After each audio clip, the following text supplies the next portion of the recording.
വചനം തിരുവചനം. ഈശോമിശിഹായ്ക്ക് സ്തുതിയായിരിക്കട്ടെ. നമുക്കൊരു നിമിഷം പ്രാർത്ഥിക്കാം. പിതാവായ ദൈവമേ, ഞങ്ങളുടെ കുഞ്ഞുങ്ങളെ നിൻ്റെ പുത്രൻ്റെ സ്വപ്നപ്രകാരം വളർത്തിയെടുക്കാനുള്ള വലിയൊരു കൃപയ്ക്ക് വേണ്ടി ഞങ്ങൾ പ്രാർത്ഥിക്കുന്നു. സ്വർഗം തുറന്ന കൃപ നീ ഞങ്ങൾക്ക് ചൊരിയണമേ. പരിശുദ്ധ അമ്മേ, ദൈവമാതാവേ, അമ്മ ഞങ്ങൾക്ക് വേണ്ടി പ്രാർത്ഥിക്കണമേ. നന്മ നിറഞ്ഞ മറിയമേ, സ്വസ്തി. കർത്താവ് നിന്നോടുകൂടെ സ്ത്രീകൾ നീ അനുഗ്രഹിക്കപ്പെട്ടാവും, നിൻ്റെ ഉദരത്തിൻ ഫലമായി ഈശോ അനുഗ്രഹിക്കപ്പെട്ടവനാവുന്നു. പരിശുദ്ധ മറിയമേ, തമ്പുരാൻ്റെ അമ്മേ, പാപികളായ ഞങ്ങൾക്ക് വേണ്ടി ഇപ്പോഴും ഞങ്ങളുടെ മനസ്സമയത്തും തമ്പുരാൻ്റെ അപേക്ഷിക്കണമേ. ആമേൻ. വചനം ഇങ്ങനെ പറയുന്നു. മത്തായി 19 അതിൻ്റെ 13 മുതലുള്ള വചനങ്ങൾ. യേശു കൈകൾ വെച്ച് പ്രാർത്ഥിക്കുന്നതിന് വേണ്ടി ചിലർ ശിശുക്കളെ അവൻ്റെ അടുത്ത് കൊണ്ടുവന്നു. ശിഷ്യന്മാർ അവരെ ശകാരിച്ചു. എന്നാൽ അവൻ പറഞ്ഞു, ശിശുക്കളെ എൻ്റെ അടുത്ത് വരുവാൻ അനുവദിക്കുവിൻ, അവരെ തടയരുത്. എന്തെന്നാൽ സ്വർഗരാജ്യം അവരെപ്പോലെയുള്ളവരുടേതാണ്. അവൻ അവരുടെ മേൽ കൈകൾ വെച്ച ശേഷം അവിടെ നിന്ന് പോയി. യേശു കൈകൾ വെച്ച് പ്രാർത്ഥിക്കുന്നതിന്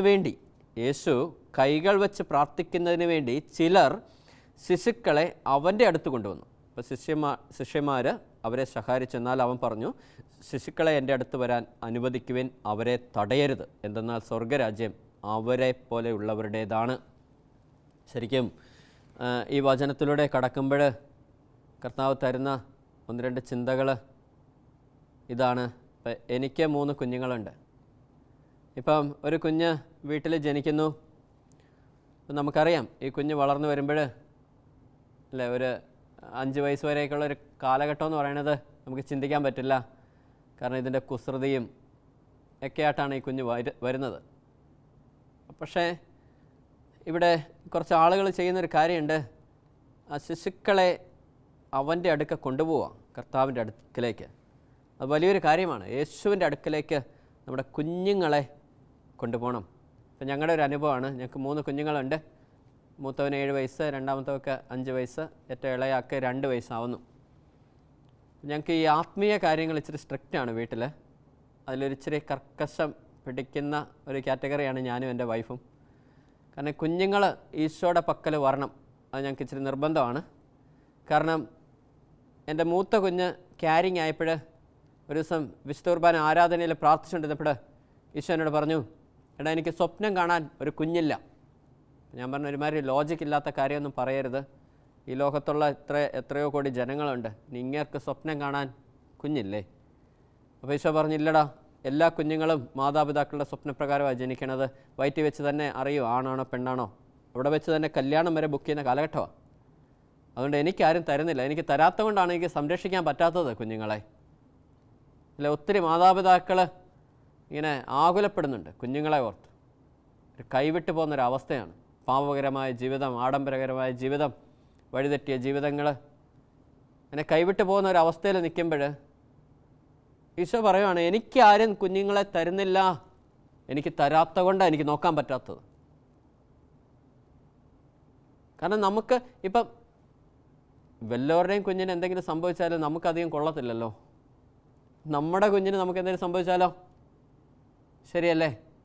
ഇതുപോലെ തന്നെ ഞാൻ എൻ്റെ കുഞ്ഞിനെ എൻ്റെ കർത്താവിൻ്റെ കയ്യിലേക്ക് കൊടുക്കുക.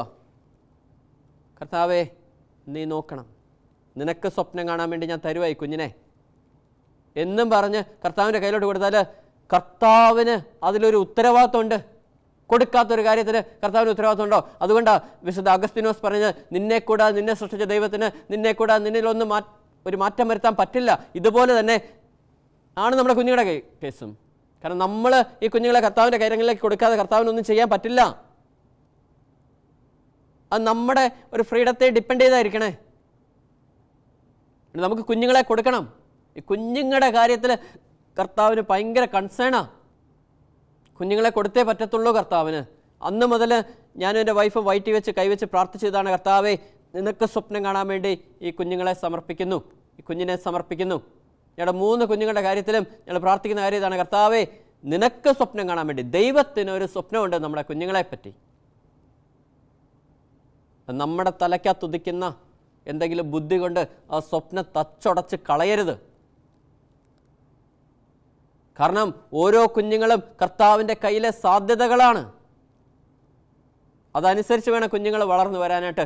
അതനുസരിച്ച് കുഞ്ഞുങ്ങളെ നമുക്ക് കർത്താവിൻ്റെ അടുക്കലേക്ക് കൊണ്ടുപോകണം. കുഞ്ഞുനാൾ മുതൽ കൊണ്ടുപോയി ശീലിപ്പിക്കണം. കുഞ്ഞ് നോക്കാൻ തുടങ്ങുമ്പോൾ തൊട്ട്, നോക്കി കാര്യങ്ങൾ മനസ്സിലാക്കി തുടങ്ങുമ്പോൾ തൊട്ട് നമ്മൾ പറഞ്ഞു കൊടുക്കണം, ചുമരിൽ കിടക്കുന്ന കർത്താവിൻ്റെ പടം കണ്ടിട്ട് ഈശോപ്പായ കേട്ടോ. അപ്പോൾ ഇത് പയ്യെ നോക്കി തുടങ്ങും, ചിരിക്കും. അമ്മയുടെ അടുത്ത് കൊണ്ടുപോകണം, പരിശുദ്ധ അമ്മയുടെ അടുത്ത് കൊണ്ടുപോയിട്ട് പറയണം, ഈശോമായ കേട്ടോ, ഈശോയുടെ അമ്മ കേട്ടോ.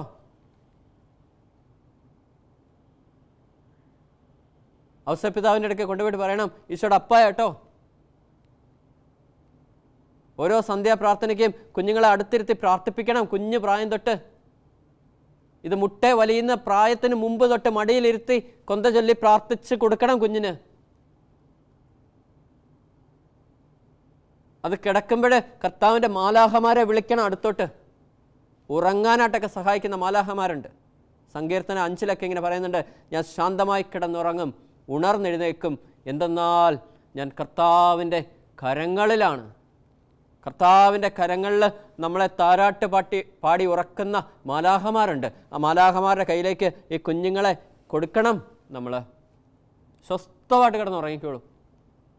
ആ വചനമൊക്കെ പറഞ്ഞ് ഒന്ന് നെറ്റിയിലൊക്കെ ഒന്ന് കുരിശൊക്കെ വരച്ച് വിട്ടു നോക്കി, ഒരു ശല്യം ഉണ്ടാക്കാതെ ഉറങ്ങിക്കോളും. അതുപോലെ ഈ മാമോദിസയ്ക്കൊന്നും അധികം ദിവസമൊന്നും നീട്ടരുത്. അത് കാരണവന്മാരൊക്കെ ഇങ്ങനെ പറയാറുണ്ട്, മാമോദിസ കഴിയുമ്പോൾ കുഞ്ഞുങ്ങൾ ശാന്തമാകും. എന്തേ കാരണം? ഇത് കർത്താവിൻ്റെ കയ്യിലേക്ക് കൊടുത്തേ, സഭയിലേക്ക് കൊടുത്തേ. അത് കഴിയുമ്പോൾ തന്നെ കുഞ്ഞുങ്ങൾക്കൊരു ശാന്തത വരും. അപ്പം നമ്മൾ കൊടുത്തേ പറ്റത്തുള്ളൂ. കൊടുക്കണം നമ്മൾ, അല്ലേ? യേശു കൈവച്ച് പ്രാർത്ഥിക്കുന്നതിന് വേണ്ടി ചില ശിശുക്കളെ അവൻ്റെ അടുത്തേക്ക് കൊണ്ടുവന്നു. ചെറുപ്പം മുതൽ പള്ളിയിലൊക്കെ കൊണ്ടുപോയി ശീലിപ്പിക്കണം. വീട്ടിലൊക്കെ നേരത്തെ എണീറ്റ് ഈ കുഞ്ഞുങ്ങളെയൊക്കെ ഒരുക്കിയെടുത്ത് നമ്മൾ 6 മണിക്കോ അല്ലെ 6:45 കുർബാനയ്ക്ക് കുഞ്ഞുങ്ങളെ കൊണ്ടുപോകും. കൊണ്ടുപോയി ഇതുങ്ങളാ ഫ്രണ്ടിൽ നിൽക്കുന്നത്. അപ്പോൾ കർത്താവിന് കൊടുത്തിരിക്കുന്നത് കൊണ്ട് ശരിക്കും ഞങ്ങളൊക്കെ ഇങ്ങനെ ചിന്തിച്ചു, ആദ്യത്തെ കുഞ്ഞ് വന്നപ്പോൾ തന്നെ ഒരു വയസ്സ് കഴിഞ്ഞപ്പം വൈഫ് രണ്ടാമത് ക്യാരിങ് ആയി. അപ്പോൾ പെട്ടെന്ന് ആകുലതയായിരുന്നു, ഇതെങ്ങനെയാണ് ഇത് മാനേജ് ചെയ്യാൻ പറ്റുന്നത്? ഇവന് ഫീൽ ചെയ്യുമോ? ഇനി ഇവനെ എങ്ങനെ ശ്രദ്ധിക്കാൻ പറ്റുമോ? ഇവൻ്റെ കാര്യങ്ങൾ എങ്ങനെ നമ്മൾ നോക്കണത് ഈ കുഞ്ഞ് വന്നു കഴിയുമ്പോൾ? പക്ഷേ ആ കുഞ്ഞ് ജനിച്ചതോടുകൂടി തന്നെ ഇവൻ്റെ കാര്യങ്ങളൊക്കെ ഇവൻ തന്നെത്താനെ നോക്കാനായിട്ടുള്ള ഒരു പ്രാപ്തിയിലേക്ക് വരുക. പെട്ടെന്നൊരു ട്രാൻസ്ഫോർമേഷൻ. 2 വയസ്സായിട്ടില്ല അന്ന് മൂത്തവന്. അവൻ പെട്ടെന്ന് ട്രാൻസ്ഫോം ചെയ്യുക. ഇനി ഓപ്പണായിട്ട് പറയുകയാണെങ്കിൽ അതിനുശേഷം അവൻ ബെഡിൽ മൂത്രം ഒഴിച്ചിട്ടില്ല. അവന് ടോയ്ലറ്റിൽ പോകേണ്ട ആവശ്യം വരുമ്പോൾ കറക്റ്റ് പറയും, എനിക്ക് ടോയ്ലറ്റിൽ പോകണം, ടോയ്ലറ്റിൽ കൊണ്ടിരുത്താൻ പറയും. വിശക്കുമ്പോൾ അവൻ കറക്റ്റ് പറയും. അതിന് മുമ്പ് അവൻ അങ്ങനെ പറഞ്ഞിരുന്നില്ല. ആ കുഞ്ഞ് ജനിച്ചപ്പോൾ തന്നെ മാറുക സംഭവം. ഇത് കർത്താവിന് കൊടുത്തുകൊണ്ടാണ് മാറ്റം വരുന്നത്. എന്നിട്ട് കഴിഞ്ഞിടയ്ക്ക് ഞങ്ങളിങ്ങനെ ചിന്തിച്ചു, ഇവനിപ്പം ഈ ലോക്ക്ഡൗൺ ഒക്കെ അല്ലേ, ഇനി പള്ളിയിലൊക്കെ എങ്ങനെ ഇനി എല്ലാം തുറന്നു കഴിഞ്ഞപ്പോൾ ഫ്രണ്ടിൽ പോയിരുന്ന് കുർബാന കാണുന്നത്, ഈ പിള്ളേരുടെ കൂടെയൊക്കെ ഇവൻ എങ്ങനെ നിൽക്കണത് എന്നിങ്ങനെ മനസ്സിലൊരു ചിന്ത വന്നു. പിറ്റേ ദിവസം രാവിലെ അവൻ പറയുകയാണ്, എനിക്ക് പള്ളിയിൽ ഫ്രണ്ടിൽ നിൽക്കണം. ഞാൻ നിന്നോളാൻ പറഞ്ഞു. ഏറ്റവും ഫ്രണ്ടിൽ നിന്നാണ് ഇപ്പോൾ കുർബാന കൂടുന്നത്. അതാരും പറഞ്ഞു കൊടുത്തിട്ടില്ല. സർവാധിപനാം പാടുമ്പോഴത്തേക്ക് അവൻ കൈകൂപ്പി പിടിച്ച് നമിക്കും. ഇതാരും പറഞ്ഞു കൊടുത്തിട്ടല്ല. അത് കണ്ടുകൊണ്ട് ഇളയവളും ഇപ്പോൾ ഏറ്റവും ഫ്രണ്ടിൽ ഇപ്പോൾ നിൽക്കുന്നുണ്ട്. ഇത് കർത്താവിന് കൊടുത്തത് കൊണ്ടാണ്. എൻ്റെ ആത്മീയ പിതാക്കന്മാരതൊക്കെ ഞങ്ങൾ പ്രാർത്ഥിക്കാൻ പോകുമ്പോഴേ കുഞ്ഞുങ്ങളുമായിട്ടാണ് പോകുന്നത്. ഞാനും എൻ്റെ വൈഫും കുഞ്ഞുങ്ങളും ഒരുമിച്ചാണ് പോകുന്നത്. കാരണം ഒരു കുടുംബത്തിൻ്റെ ഭദ്രത അത് ദൈവം ഈ അടിവരയിട്ട് അടുക്കും ചിട്ടയിട്ട് ഉറപ്പിച്ചേക്കണതാണ് അത്. കാരണം പഴയ നിയമത്തിൽ കുറച്ച് ലൂസ് ചെയ്തതും പുതിയ നിയമത്തെ കൊണ്ട് ടൈറ്റ് ചെയ്യുന്ന ഒരു സംഭവമുണ്ട്. അത് വിവാഹമോചനത്തെക്കുറിച്ചാണ്. കാരണം ഇവിടെ അതിൻ്റെ മുമ്പത്തെ ചാപ്റ്റർ അതിൻ്റെ മുമ്പത്തെ ഭാഗം നമുക്ക് വായിച്ചറിയാം. സുവിശേഷത്തിൽ 19-ാം അധ്യായം 4 മുതലുള്ള വാക്യങ്ങൾ ഇങ്ങനെ വായിച്ചാൽ നമുക്ക് മനസ്സിലാകും. സൃഷ്ടാവ് ആദ്യം മുതലേ അവരെ പുരുഷനും സ്ത്രീയുമായി സൃഷ്ടിച്ചു എന്നും ഇക്കാരണത്താൽ പുരുഷൻ പിതാവിനെയും മാതാവിനെയും വിട്ട് ഭാര്യയോട് ചേർന്നിരിക്കും, അവർ ഇരുവരും ഏക ശരീരമായി തീരും എന്ന് അവിടുന്ന് അരുൾ ചെയ്തിട്ടുണ്ടെന്ന് നിങ്ങൾ വായിച്ചിട്ടില്ലേ? അവർ ഇരുവരും ഏക ശരീരമായി തീരും. ഇനി അവർ 2 അല്ല 1. ഒരുമിച്ച് പ്രാർത്ഥിക്കുക, ഒരുമിച്ച് തീരുമാനമെടുക്കുക, ഒരുമിച്ച് പോവുക, ഒരുമിച്ച് കാണുക, ഒരുമിച്ച് ചെയ്യുക. ഇതിൽ വലിയൊരു ബലമുണ്ടേ. അതിനെ തകർക്കാനായിട്ട് പിശാചിന് പറ്റില്ല. ഒരുമിച്ച് കുഞ്ഞുങ്ങളെ വളർത്തുക, അവിടെയും ബലമുണ്ട്. ഇപ്പോഴൊക്കെ സ്കെഡ്യൂളിട്ടല്ലേ കുഞ്ഞുങ്ങളെ വളർത്തുന്നേ. പകല് ഞാൻ നോക്കും, രാത്രി നീ നോക്കും. ഈ മാസം ഞാൻ നോക്കും, അടുത്ത മാസം നീ നോക്കും, അതിൻ്റെ അടുത്ത മാസം ഗ്രാൻഡ് പേരൻസ് നോക്കിക്കോണം. അതിനല്ല കർത്താവ് മാർക്കിടുന്നത്, ഒരുമിച്ച് നോക്കുന്നതിന്. കാരണം നിങ്ങളെ ഒന്നാ, രണ്ടല്ല.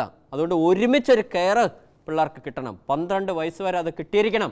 ഈ 6 വയസ്സ് മുതൽ 12 വയസ്സ് വരെയുള്ള ഒരു കാലഘട്ടം എന്ന് പറയുന്നത് ഈ വിസ്റ്റൺ ടൈമാണ്. നന്മ തിന്മകളെ ഇവൻ തിരിച്ചറിയുന്ന കാലഘട്ടമാണ്.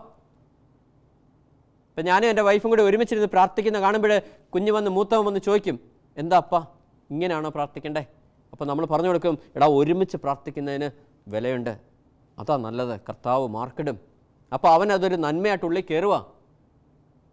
ഓരോ കാര്യങ്ങൾ ഒരുമിച്ചല്ലെങ്കിൽ മോനെ അത് കർത്താവിന് ഇഷ്ടമല്ല. അപ്പോൾ ചെറുപ്പത്തിൽ തന്നെ അവൻ തിരിച്ചറിയാണ് ഈ ഭാര്യയും ഭർത്താവും കൂടി ഒരുമിച്ചിരുന്ന് പ്രാർത്ഥിക്കുന്നത്, ഒരുമിച്ച് പോകുന്നതാണ് നന്മ. ഇത് വേർപിരിയുന്നത് തിന്മയാണ്. ഇനി ഫുഡ് കഴിക്കുന്ന രീതി, ഇനി വേസ്റ്റ് ചെയ്യുന്നത്. നമുക്ക് വേസ്റ്റ് ഒരു മുളകിൻ്റെ അരി പോലും കളയുന്നത് എനിക്ക് ഇഷ്ടമല്ല, കളയില്ല. അത് കണ്ട് ശീലിക്കുന്നൊരു അവൻ വന്ന് ചോദിക്കും, അപ്പം ഇങ്ങനെയാണോ കഴിക്കണ്ടേ? മോനെ ഇത് വേസ്റ്റ് ചെയ്യുന്നത് ഈശോപ്പാക്ക് ഇഷ്ടമല്ല. ഫുഡ് വേസ്റ്റ് ചെയ്യുന്നത്, ആർപ്പാടം കാണിക്കുന്നതൊക്കെ അത് ശരിയാവത്തില്ല.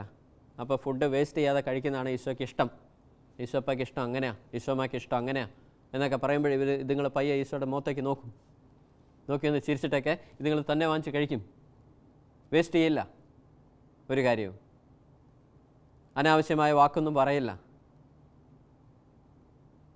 ഇനി അഥവാ പറഞ്ഞാൽ തന്നെ നമ്മൾ പറഞ്ഞു കൊടുക്കുക, ഇത് ഈശോയ്ക്ക് ഇഷ്ടമല്ല, പിന്നെ അത് പറയത്തില്ല. അപ്പോൾ ഈശോയ്ക്ക് ഇഷ്ടമല്ല അല്ലേ? അപ്പോൾ ഈശോയ്ക്ക് ഇഷ്ടമുള്ള ഏത് വാക്കാണ് പറയണ്ടേ എന്ന് ഇങ്ങോട്ട് ചോദിക്കും. അത് പറഞ്ഞു കൊടുത്താൽ മതി. ഈ കുഞ്ഞുങ്ങളെ വളർത്തുന്നതൊക്കെ അങ്ങനെ നോക്കുമ്പോൾ ഭയങ്കര സിമ്പിളാന്നേ, വലിയ കടകിട്ടി സംഭവമൊന്നും അല്ല. അത് കർത്താവിന് കൊടുത്താൽ മതി, കർത്താവ് നോക്കട്ടെ കുഞ്ഞുങ്ങളെ. എന്നിട്ട് മുട്ട നിന്ന് പ്രാർത്ഥിക്കുന്നത്, പള്ളിയിൽ പോകുന്നത് അല്ലേ, ജവമാല വലിയ പ്രാർത്ഥിക്കുമ്പോൾ മറിയത്തെ നമ്മൾ പകർന്നു കൊടുക്കുക. ആ കുഞ്ഞ് അമ്മയെക്കുറിച്ച് അറിയുക, അമ്മയുടെ സ്വാതന്ത്ര്യം അറിയുക, അമ്മയെ മാത്രം നോക്കി യാത്ര ചെയ്യാനായിട്ട് ആ കുഞ്ഞൊരു ശക്തിപ്പെടുക. അതല്ലേ കുരിശിൽ വെച്ചിട്ട് യേശു പറഞ്ഞ് ഇതാ നിൻ്റെ അമ്മ എന്ന്. അപ്പോൾ ഇതാ നിൻ്റെ അമ്മ എന്ന് പറഞ്ഞിട്ട് യോഹന്നാന് കൊടുത്തപ്പോൾ എൻ്റെയും നിങ്ങളുടെ ഉത്തരവാദിത്വം നമ്മുടെ കുഞ്ഞുങ്ങൾക്ക് ആ അമ്മയെ കൊടുക്കുക എന്ന് പറയണത്. അപ്പോൾ കുഞ്ഞുങ്ങളിങ്ങനെ ജവമാല ചൊല്ലി പിടിക്കുന്ന അതിനോട് കാണിച്ചു കൊടുക്കണം. അമ്മ, മാതാവ്, മറിയം പറഞ്ഞു കൊടുക്കണം. നമ്മൾ പറഞ്ഞു കൊടുക്കാൻ പറ്റണം. ഒരുമിച്ച് പറഞ്ഞു കൊടുക്കണം, ഭാര്യയും ഭർത്താവും കൂടി. അവിടെ പറയുന്നത് അവർ രണ്ടല്ല ഒറ്റ ശരീരമായിരിക്കും. ആകയാൽ ദൈവം യോജിപ്പിച്ചത് മനുഷ്യൻ വേർപെടുത്താതിരിക്കട്ടെ. കാരണം കർത്താവ് അതങ്ങോട്ട് ടൈറ്റ് ചെയ്യുക. പഴയ നിയമത്തിൽ പറഞ്ഞു നിനക്ക് വേണേ ഉപേക്ഷിക്കാം, ഉപേക്ഷാപത്രം കൊടുത്താൽ മതി. പക്ഷെ പുതിയ നിയമത്തിലേക്ക് വരുമ്പോൾ കർത്താവ് ആ വിവാഹ ബന്ധത്തെ വീണ്ടും ഈ വടവിട്ട് കെട്ടി ഉറപ്പിക്കണ പോലെ ടൈറ്റ് ചെയ്യുക അങ്ങോട്ട്. കാരണം അവനൊരു കൺസേൺ ഉണ്ടായിരുന്നു, അത് കുഞ്ഞുങ്ങളോടുള്ള കൺസേൺ ആയിരുന്നു. ഒന്ന് ആലോചിച്ച് നോക്കിയേ, ഈ സെപ്പറേറ്റഡ് ആവുന്ന ഈ പേരൻസ്, വിവാഹ ബന്ധങ്ങൾ ശരിക്കും ഒട്ടുമിക്ക ഈ ഒരു 6 വയസ്സൊക്കെ കഴിഞ്ഞിട്ടാണ്, ഈ കുഞ്ഞുങ്ങളുടെ 6 വയസ്സ് കളി ചിരി എല്ലാം കഴിഞ്ഞിട്ടാണ് ഇവർ വന്ന് ഈ സെപ്പറേറ്റഡ് ആവുന്നത്. സെപ്പറേറ്റ് ആകുമ്പോഴത്തേക്ക് ഈ കോടതി വെച്ച് ചോദിക്കുന്നുണ്ട്, നിനക്ക് അമ്മയെ വേണോ, അമ്മയുടെ കൂടെ നിൽക്കണോ, അപ്പൻ്റെ കൂടെ നിൽക്കണോ? അല്ല, എന്ത് പരിതാപകരമായ ചോദ്യത്തിൻ്റെ മുമ്പിൽ പകച്ചു നിൽക്കുക ഒരു കുഞ്ഞ്. കാരണം അപ്പം മാത്രം വിചാരിച്ച കുഞ്ഞുണ്ടാവത്തില്ലല്ലോ, അമ്മ മാത്രം വിചാരിച്ച കുഞ്ഞുണ്ടാവത്തില്ലല്ലോ. രണ്ടുപേരും വിചാരിച്ചിട്ടല്ലേ കുഞ്ഞുണ്ടായത്. എന്നിട്ട് ആ കുഞ്ഞിനോട് അങ്ങനെ ഒരു ചോദ്യത്തിൻ്റെ മുമ്പിൽ ആ കുഞ്ഞിങ്ങനെ പകച്ചു നിൽക്കുക, അപ്പം വേണോ അമ്മ വേണോ? ഇത് രണ്ടും വേണം കുഞ്ഞിന്. രണ്ടുപേർക്ക് ഒരുമിച്ച് ഇനി കൊടുക്കാൻ പറ്റത്തില്ലെങ്കിൽ പിന്നെ എന്തിനായി കുഞ്ഞുങ്ങളെയൊക്കെ ജനിപ്പിക്കണത്? എന്നിട്ട് ആ കുഞ്ഞിൻ്റെ അവസ്ഥ ഒന്ന് ആലോചിച്ച് നോക്കിയേ. ഈ 6 വയസ്സ് തൊട്ട് 12 വയസ്സ് വരെ വിസ്റ്റൺ ടൈമാണ്. നന്മ തിന്മകളെ തിരിച്ചറിയുന്നൊരു കാലഘട്ടമാണ് ഇത്. ആ കാലഘട്ടത്തിൽ ഇത് നന്മയിലല്ല ഇത് വളർന്നു വരുന്നത്. അപ്പനോടും അമ്മയോടും വല്ലാത്തൊരു വിരക്തിയിലാണ് ഇത് വളർന്നു വരുന്നത്. എന്നിട്ട് ഇവർ സെപ്പറേറ്റ് ആയിട്ട് വേറെ വിവാഹമൊക്കെ കഴിച്ച് അവർ സന്തോഷമായിട്ട് ജീവിക്കുന്നു. ഈ കുഞ്ഞുങ്ങളുടെ അവസ്ഥയോ?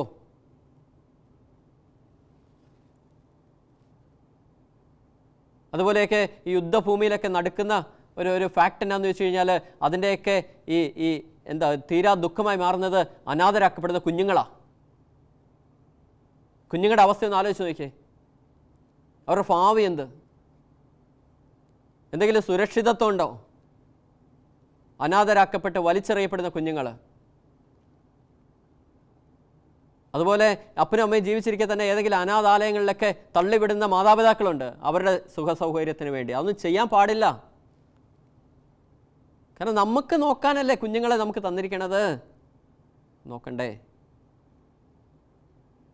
വചനം പറയണു മത്തായിയുടെ സുവിശേഷം 19:11 കൃപ ലഭിച്ചവരല്ലാതെ മറ്റാരും ഈ ഉപദേശം ഗ്രഹിക്കുന്നില്ല. കൃപ ലഭിച്ചവരല്ലാതെ മറ്റാരും ഈ ഉപദേശം ഗ്രഹിക്കുന്നില്ല. ദൈവത്തിൻ്റെ കൃപ വേണം ഇതൊക്കെ ഒന്ന് കത്തണമെങ്കിൽ നമ്മുടെ തലയ്ക്കകത്ത്. ഒരു എളിമ വേണം നമുക്ക്. കർത്താവിൻ്റെ മുമ്പിൽ ഒന്നിരുന്ന് ചോദിക്കാനുള്ള ഒരു എളിമ വേണം. അല്ലാതെ സുഖസൗകര്യങ്ങൾ മാളികകളൊക്കെ കെട്ടി പടുത്ത് ഒത്തിരി സൗകര്യങ്ങളല്ല പിള്ളേർക്ക് കൊടുക്കണം. പിള്ളേർക്ക് കൊടുക്കുന്ന സ്നേഹമാണ്. ഞാൻ ഇന്നൊരു ട്രെയിനിങ് ഇൻസ്റ്റിറ്റ്യൂഷൻ്റെ മാനേജറാണ്. ഒത്തിരി കുഞ്ഞുങ്ങൾ എൻ്റെ ഫ്രണ്ടിൽ വരുന്നുണ്ട്. ഞാൻ ഒരു മെൻറ്ററാണ് എൻ്റെ കമ്പനിയിലെ. കുഞ്ഞുങ്ങളോട് പേഴ്സണലി ഞാൻ സംസാരിക്കുമ്പോൾ അവരുടെ ഏറ്റവും വലിയ ദുഃഖം എന്താണെന്ന് പറഞ്ഞാൽ ലോൺലിനെസ്, ഒറ്റപ്പെടലാണ്. അപ്പൻ്റെ സ്നേഹം കിട്ടിയിട്ടില്ല, അമ്മയുടെ സ്നേഹം കിട്ടിയിട്ടില്ല. ഇങ്ങനെയൊക്കെ പറയുന്നുണ്ട്. ഒരു ആൺകുഞ്ഞ് വീട്ടിൽ ജനിച്ചാൽ അമ്മയുടെ നെഞ്ചിലെ ചൂടറിഞ്ഞ് വേണം അവൻ വളരാനായിട്ട്. ഒരു പെൺകുഞ്ഞ് വീട്ടിൽ ജനിച്ചാൽ അപ്പൻ്റെ നെഞ്ചിലെ ചൂടറിഞ്ഞ് വളരണം. ഈ അപ്പൻ്റെ നെഞ്ചിലെ ചൂടറിഞ്ഞില്ലെങ്കിൽ ഈ കുഞ്ഞ് പ്രായമാകുമ്പോൾ വേറെ ആരുടെയും പുറകെ പോകും. അമ്മയുടെ നെഞ്ചിലെ ചൂടറിഞ്ഞ് ഒരു ആൺകുഞ്ഞ് വളർന്നില്ലെങ്കിൽ ഇത് പ്രായമാകുമ്പോൾ ഇത് ഒരു ഓപ്പോസിറ്റ് സെക്സിനോട് ഭയങ്കര അട്രാക്ഷൻ ആയിരിക്കും എന്നാണ് പറയണത്. ഒരു അമിതമായ ഒരു എന്താ പറയുന്നത്, ഒരു അട്രാക്ഷൻ ആയിരിക്കും എന്നാണ് പറയുന്നത്. ആണിന് പെണ്ണിനോടും പെണ്ണിന് ആണിനോടും. ഇതൊക്കെ വീട്ടിലെ സിസ്റ്റത്തിലാണ് ദൈവം ഇങ്ങനെ പരുവപ്പെടുത്തി വെച്ചിരിക്കണത്. ഒരു ആൺകുഞ്ഞ് അമ്മയുടെ നെഞ്ചിലെ ചൂടറിയണമെന്ന് പറയാൻ കാരണം എന്താണെന്ന് ചോദിച്ചു കഴിഞ്ഞാൽ ആ ഒരു സ്ത്രീ എന്ന ഒരു ഇതിനെ പവിത്രമായിട്ട് കാണാൻ ഒരു ആൺകുഞ്ഞിന് പറ്റണം. അത് ഈ അമ്മയുടെ നെഞ്ചിലെ ചൂടറിഞ്ഞാലേ പറ്റൂ അതിന്. അല്ലെങ്കിൽ വെറും ജഡമായിട്ടോ അത് കാണത്തുള്ളൂ. ഇനി ഒരു അപ്പൻ്റെ നെഞ്ചിലെ ചൂടറിഞ്ഞ് വേണം ഒരു പെൺകുഞ്ഞ് വളരണമെന്ന് പറഞ്ഞു കഴിഞ്ഞാൽ ഓരോ ആണുങ്ങളെയും പവിത്രതയോടെ നോക്കാനായിട്ട് ആ പെൺകുഞ്ഞിന് പറ്റണം. അല്ലാതെ വേറൊരു ആംഗിളിലൂടെ നോക്കാനല്ല ആ കുഞ്ഞിന്. അതിന് അപ്പൻ്റെ ചൂടറിഞ്ഞേ പറ്റത്തുള്ളൂ. അപ്പൻ്റെ സ്നേഹം അനുഭവിക്കാത്ത ഒരു വ്യക്തിയെ സംബന്ധിച്ചിടത്തോളം, ഒരു പെൺകുഞ്ഞിനെ സംബന്ധിച്ചിടത്തോളം അതിങ്ങനെ ജഡികമായിട്ട് ഭയങ്കര ഒരു ഇതിലായിരിക്കും അത് വളർന്നു വരുന്നത്. അതിന് മറ്റുള്ള ആണുങ്ങളെ ആ ഒരു രീതിക്ക് അതിന് കാണാൻ പറ്റത്തുള്ളൂ. എല്ലാം ജഡമായിട്ട് കാണാൻ പറ്റത്തുള്ളൂ. ജഡത്തിൻ്റെ രീതിക്കേ കാണാൻ പറ്റത്തുള്ളൂ ബാക്കി എല്ലാത്തിനെയും.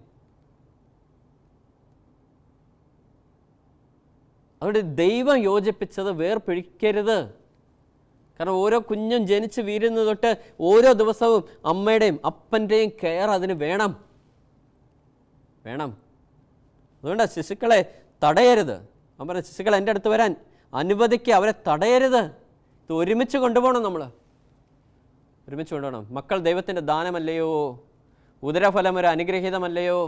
ഇത് സ്വിച്ച് ഇടുമ്പോൾ ഇങ്ങനെ ഉണ്ടാവാനും സ്വിച്ച് ഓഫ് ചെയ്യുമ്പോൾ ഉണ്ടാവാതിരിക്കാനും ഇൻസ്ട്രുമെൻ്റ് ഒന്നും അല്ലല്ലോ. ഇത് കർത്താവ് തന്ന ദാനമല്ലേ ഓരോ കുഞ്ഞുങ്ങൾ. എൻ്റെ സമയത്തിൻ്റെ പൂർത്തീകരണത്തിൽ അവൻ്റെ ഇഷ്ടത്തിന് അവൻ്റെ സ്വപ്നം അനുസരിച്ച് വളർത്തി അവന് കൊടുക്കേണ്ടതല്ലയോ ഓരോ കുഞ്ഞുങ്ങൾ? അനന്തമായ സാധ്യതകൾ അല്ലേ ഓരോ കുഞ്ഞുങ്ങളുടെ ഉള്ളിൽ ദൈവം നിക്ഷേപിച്ചിരിക്കണത്. ആ സാധ്യതകളെ നമ്മൾ വളർത്തിയെടുക്കണ്ടേ? അതിനെ തച്ചുടച്ച് കളയാൻ പറ്റുമോ? പറ്റില്ല. ആ കുഞ്ഞുങ്ങളുടെ ഉള്ളിലെ സാധ്യതകളനുസരിച്ച് കുഞ്ഞുങ്ങൾ വളർന്നു വരണം. അതിന് ഈ ഒരു സെപ്പറേഷൻ ദൈവം അനുവദിക്കുന്നില്ല. ഇതൊക്കെ നമ്മുടെ സ്വാതന്ത്ര്യമാണ്. പക്ഷേ കുഞ്ഞുങ്ങളുടെ അവസ്ഥയൊന്ന് ആലോചിച്ച് നോക്കിയേ.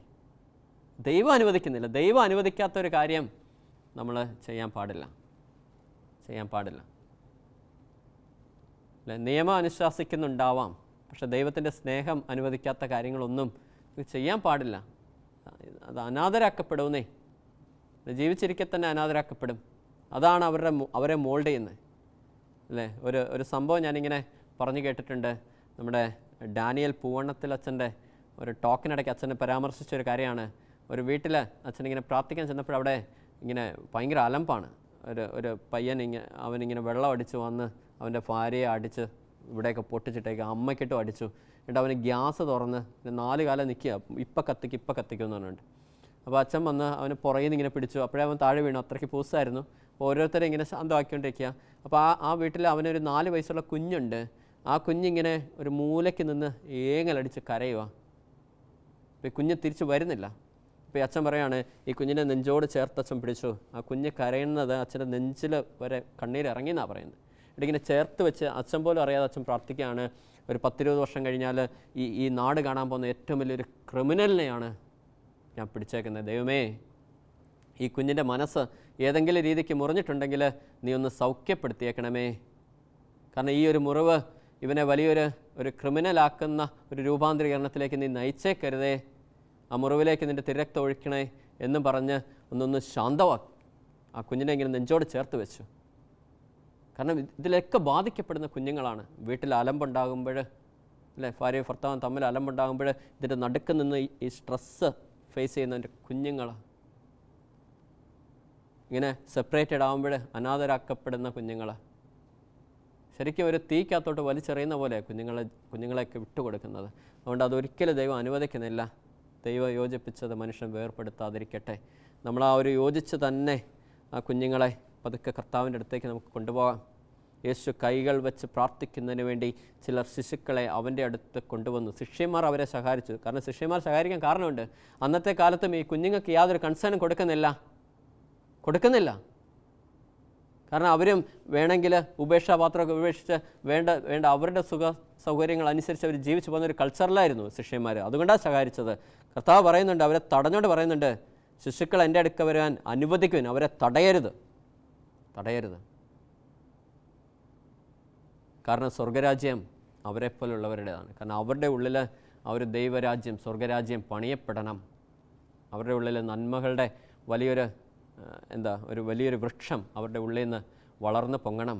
അതിന് നമ്മൾ ഭാര്യ ഭർത്താക്കന്മാർ ഒരുമിച്ച് കാര്യങ്ങൾ ചെയ്തിട്ടേ കാര്യമുള്ളൂ. ഒരുമിച്ച് പ്രാർത്ഥിക്കണം, ഒരുമിച്ച് സ്നേഹിക്കണം, ഒരുമിച്ച് കെയർ ചെയ്യണം, ഒരുമിച്ച് ഊട്ടണം, ഒരുമിച്ച് പാലിക്കണം കേട്ടോ. അപ്പം നമ്മുടെ കുഞ്ഞുങ്ങൾ വലിയൊരു ദൈവികതയിൽ തന്നെ വളർന്നു വരും. നമുക്ക് ഒരുമിച്ച് ഈശോയെ കാണിച്ചു കൊടുക്കാം നമ്മുടെ വിശുദ്ധപരമായ ജീവിതത്തിൽ നിന്ന്. ഇനി നമ്മൾ 2 അല്ല 1 എന്നാ ഈശോ നമ്മളോടൊക്കെ പറഞ്ഞിരിക്കണം, അല്ലേ? വിവാഹം കൂദാശ ചെയ്യപ്പെടുമ്പോൾ നമ്മൾ കേട്ട വചനമാണ്, ഇനി നിങ്ങൾ 2 അല്ല 1. അതുകൊണ്ട് ആ ഒരുമയുടെ ആ ഒരു ശക്തിയിൽ തന്നെ നമ്മുടെ കുഞ്ഞുങ്ങളെ വളർത്തിയെടുക്കാം. അതിനുള്ള വലിയൊരു കൃപ സ്വർഗം തരട്ടെ. പരിശുദ്ധ അമ്മയും ഔസേപ്പിതാവും ഒരുമിച്ച് നിന്ന് ഈശോയെ വളർത്തിയെടുത്തതുപോലെ ഒരുമിച്ച് നിന്ന് തന്നെ നമുക്ക് കുഞ്ഞുങ്ങളെ വളർത്തിയെടുക്കാനുള്ള ഒരു കൃപ നമുക്ക് ലഭിക്കട്ടെ. പരിശുദ്ധ അമ്മ അതിന് സഹായിക്കട്ടെ. ഔസേപ്പിതാവിൻ്റെ വലിയൊരു മാധ്യസ്ഥവും തിരുക്കുടുംബത്തിൻ്റെ വലിയൊരു മാധ്യസ്ഥവും നമുക്ക് തുണയാവട്ടെ. ആമേൻ.